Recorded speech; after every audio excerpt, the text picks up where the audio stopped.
Asalaamu calaykum waraxmat ullaahi wabarakaatuh. Kusoo dhawaada muuqaal cusub. Muuqaalkeena maanta waxaynu ku qaadaynaa si loo sameeyo Facebook page. Si aad u samaysay Facebook page oo aad markaas samaysanaysa laba qaab ayaa loo samaystaa, laba ujeedo. Ujeedada koowaad ayaa ah inaad soo gelisay muuqaalo ama sawiro. Muuqaalo dhan sawir lacag lagama sameeyo, laakiin inaad soo gelisay muuqaalo adiga leedahay copyright adiga kugu xiran yihiin oo aadan qof kale ka soo qaadanin. Markaa kadib aad kusoo gelisay Facebook page-kaaga. Markaad soo gelisay kadibna shuruudii laga rabo oo Facebook page-ka markaad buuxisay ay shirkadda lacag kugu siiso. Oo shuruuddaas oo ah markaa inaad gaartay 10,000 oo like iyo 90 maalin ee ugu dambeysay in zaid loo taabtay muuqaaladaada. Midda labaadna waxaa waaye sidoo kale inaad samaysatid Facebook page kadibna aad siisid markaa hadda markii hore waxaa ku siinayay Facebook page-ka ayaa lacag ka qaadanaysay. Markaani adiga ayaa aad siinaysid Facebook page-ka oo waxaad ku siinaysaa inay dad badan ku gaarsiiyaan suuqa ama dukaanka aad ka furatay. Facebook page-kaas waxaad u furanaysaa sida dukaan oo waxaad ku soo xayeysiinaysaa alaabtaada. Marka dukaankaas aad furatay ayaad waxaa lacag ku bixinaysaa inay ku gaarsiiyaan dad badan. Marka $1 oo kale ayaa wax ku gaarsiin karo dad badan oo 2,000 qof ayaa waxaa laga yaabaa $1 inay ku gaarto. Intaasoo customer aad ka heshid kadibna alaabtaada wax kaa gata aad ka heshid. Labada qaab ayaa loo markaa Facebook page loo samaystaa. Marka haddii ay tahay markii kugu horeysay aad soo booqatid ama aad daawatid kanaalkani ama muuqaalkani, marka waxaan ka codsan lahaa inaad kanaalka subscribe saartid. Sidoo kale ha ilaawin inaad like saartid muuqaalka si dad badan u gaaro, arday badan ugu soo xirmaan, deetana ay uga faa'iidaan si loo sameeyo Facebook page. Ama sanadii marka aynu guda galno cashirkeena. Soo galaysaa Facebooka. Waxaad tagaysaa markaa calaamadda ay ku qoran tahay meesha in laga yaabo inaad ku soo saartay 3 dhibac anaad sawir ay saaran. Kadibna waxaad ka dooranaysaa meeshan ay ku qoran tahay pages ayaa ka dooranaysaa. Kadibna waxaad dhahaysaa hadda kuwaan midkan waa midka isticmaalo, kanna waa website page cusub, kanna waa mid tijaabo ah ku sameynaya. Marka hadda waxaan rabaa inaan sameeyo mid cusub, create ayaan dhahayaa. Markaa kadib wuxuu ku dhahayaa hadda bilow inaad samaysid page cusub. Marka page-ka get start ayaa dhahaysaa. Kadibna wuxuu ku dhahayaa u bixi magac page-kaaga. Magaca ayaa u diyaarinaysaa. Marka hadda magac kuu diyaarsay magaca geli meesha. Kadibna waxaan dhahayaa next. qaybtan kale ayuu ku keenayaa. Qaybtan iyadana waxaa waaye category uu sameeyay, yacni waxa uu hoos yimaado brandiga page-ka aad sameynaysay. Marka hadda waxaa rabaa inaad sameeyo mid dukaan ah oo mobilada iyo elektarooniyada iyo kombiyuutarada waxaas ka hadla elektarooniga. Marka mobile ayaa dhahayaa.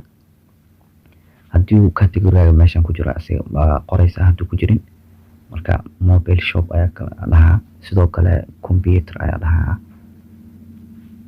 Computer shop iyadana ii saar.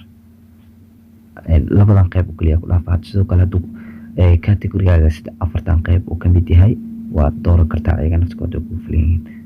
Dharka haddaa gadaysa oo kale iyo waxaas waad dooran kartaa isagana. Kadib wuxuu ku dhahayaa markaa 3 ma ka badin kartid oo waa u diidaa. Wuxuu ku dhahayaa you can add up to 3 categories. 3 category oo kaliya ayaa ku dari kartaa. Markaa kadibna waxaad dhahaysaa create. Marka hadda kan waan ka saarayaa oo dharka. Kadibna create ayaan dhahayaa.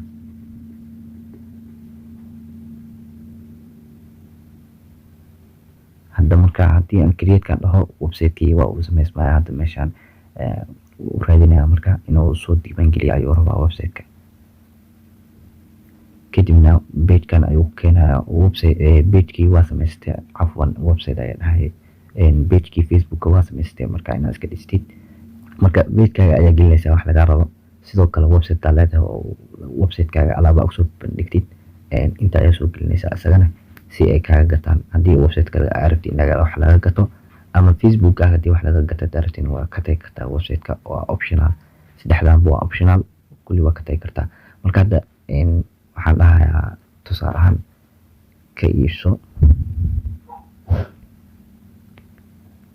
qalab tayo sare leh,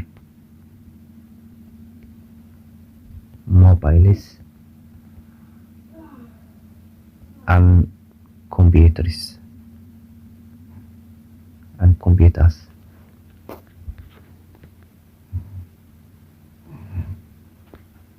Marka description kalaas ayuu ku dhiganayaa.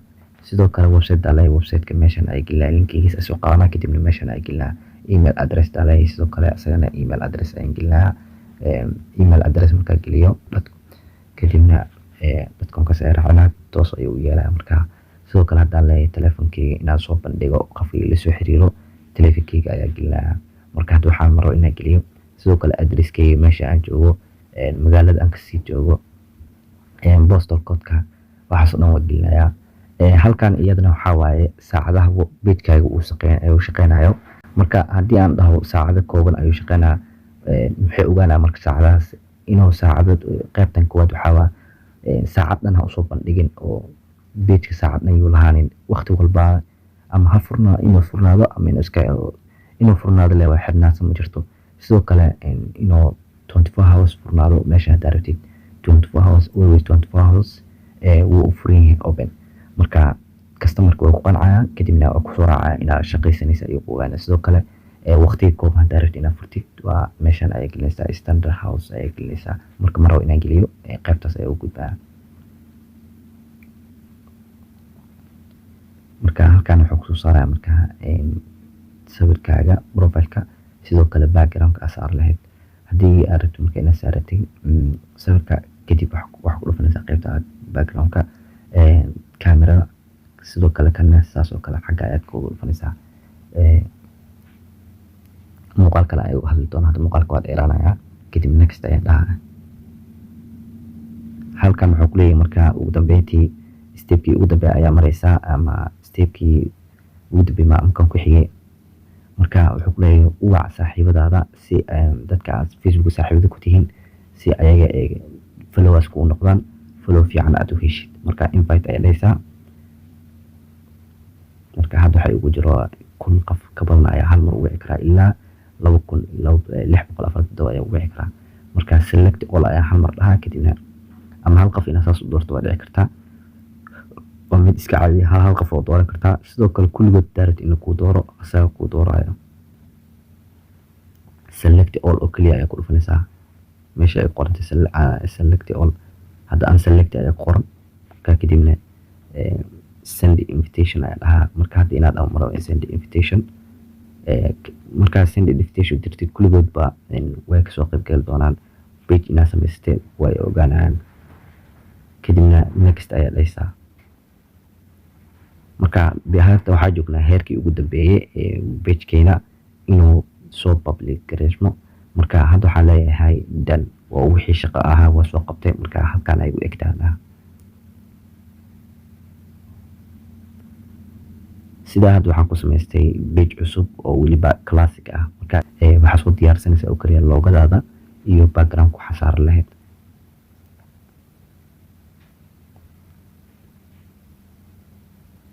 sidoo kale waxaan ay ku weydiinayaa next ayaa iska dhigaysaa. marka soo haddaa rabtina cancel ayaa iska dhigi kartaa. halkaas ayuu noo ogey marka muuqaalkeena qaybtii koowaad aynu uga hadlaynay sidii loo sameeyo Facebook page.